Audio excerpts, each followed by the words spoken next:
জামাত শিবির এই স্বাধীনতাই চায়নি, আমার এই বাংলাদেশটাই তারা চায়নি।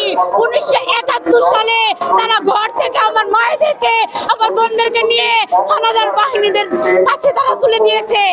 তারা স্বাধীনতার 54 বছরে বলেছে যে ফুল দেয়া হারাম, ফুল দেয়া শিরক, ফুল দিলে গুনাহ হবে। তাহলে নির্লজ্জের মতো আমির সাহেব এখন কোন কায়দায়, কোন ষড়যন্ত্রের জন্য ফুল দিতে এসেছে? দেশের মানুষ তো তাদেরকে গতকালকে রাজাকার রাজাকার বলে স্লোগান দিয়ে তাদেরকে ছেড়ে দিয়েছে। আমার দেশের মানুষ তো অভদ্র না। আমার দেশের মানুষ যদি অভদ্র হতো তাহলে তাদেরকে গতকালকে মেরে তাদেরকে লাশ বানিয়ে এখানে কবর দিয়ে দিত। কারণ তারাই তো বলেছে ফুল দেয়া শিরক, গুনাহ হবে। তাহলে ফুল দেয়া হালাল হয়ে গেল, এখন আর গুনাহ হবে না, তাই না? ইচ্ছা হলে তারা তাদের মাসলা ঘুরায়। তারা তো বলেছিল নারীর নেতৃত্ব হারাম। আমি এক জামাতের নেতাকে জিজ্ঞেস করলাম যে ভাই, নারীর নেতৃত্ব হারাম বলেন, তাহলে এর আগে যে আপনি খালেদা জিয়ার আঁচলের তলায় ছিলেন তখন নারীর নেতৃত্ব হারাম ছিল না? তখন তারা আমাকে উত্তর দিল এটা তো কৌশল। জামাত শিবির হয় তারা কৌশল করে বাঁচে, নাহলে তারা ষড়যন্ত্র করে বাঁচে।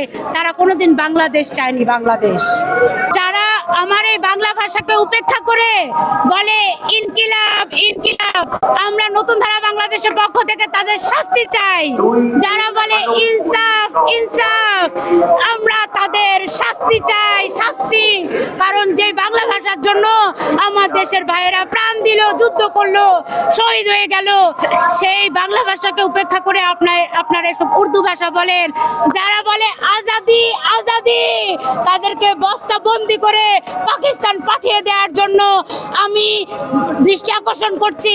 কারণ দুই একটা শব্দ উর্দুতে বলে কি হবে? আপনারা পাকিস্তানে যান, পাকিস্তানে গিয়ে সারাদিন উর্দুতে কথা বলেন, সারাদিন উর্দুতে গান গান, কিন্তু বাংলাদেশে ইনকিলাব আজাদি ইনসাফ এইসব শব্দ ব্যবহারের কোনো সুযোগ আমরা আর দিব না। যারা আজাদি আজাদি ইনকিলাব ইনকিলাব অর্থাৎ উর্দুতে বলার কারণে তাদেরকে পাকিস্তান যেতে বলছে, কিন্তু বাংলাদেশে তো ইংলিশে যারা কথা বলে তাদেরকে কি বলতে? ইংলিশে কোনো স্লোগান নাই, ইংলিশে কথা বলে না। ইংলিশে হয় ইংরেজিতে পত্রিকার খবর পাঠ করে, না হলে ইংরেজিতে কোনো একটা বিষয় নিয়ে কথা বলে, কিন্তু কোনো স্লোগান দেয় ইংরেজিতে? কখনো কাউকে স্লোগান দিতে বলে শুনেছেন? উইনিং উইনিং উইনিং এভাবে কেউ স্লোগান দেয় না। তাহলে ওরা কেন বাংলাদেশে উর্দু ভাষায় স্লোগান দিবে? ওরা কেন উর্দু ভাষায় বক্তব্য দিয়ে দুই একটা শব্দ বলবে?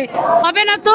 আমরা অন্য দেশের ভাষায় লেখাপড়া করতে পারি, ইংলিশ মিডিয়ামে পড়তে পারি, বিদেশ থেকে পিএইচডি নিয়ে আসতে পারি, কিন্তু আমরা যখন কথা বলবো বাংলাদেশে, যখন আমাদের পদক্ষেপ থাকবে, অবশ্যই আমরা বাংলা ভাষায় কথা বলবো। বাংলা আমার মায়ের ভাষা, বাংলাদেশ আমার মাতৃভূমি। এই দেশকে যারা উপেক্ষা করে, এই দেশকে যারা অসম্মান করে, বাংলা ভাষাকে যারা নিশ্চিহ্ন করে দেয়, আমরা তাদের জায়গা দিতে চাই না। গত বছরও বিভিন্ন জায়গায় আমাদের এই শহীদ মিনারের উপর আঘাত আনতে আমরা দেখিনি।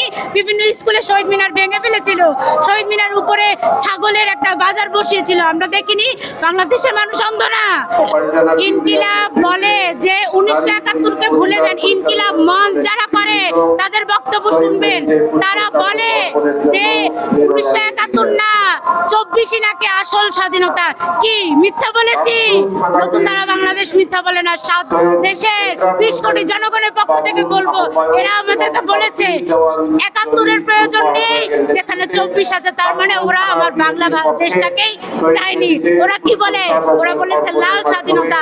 আর ওরা 24টাকেই দেখে, ওরা 36 জুলাইটাকেই এই দেশে এস্টাবলিশ করতে চেয়েছিল। ওরা তো চায়নি আমার বাংলাদেশ।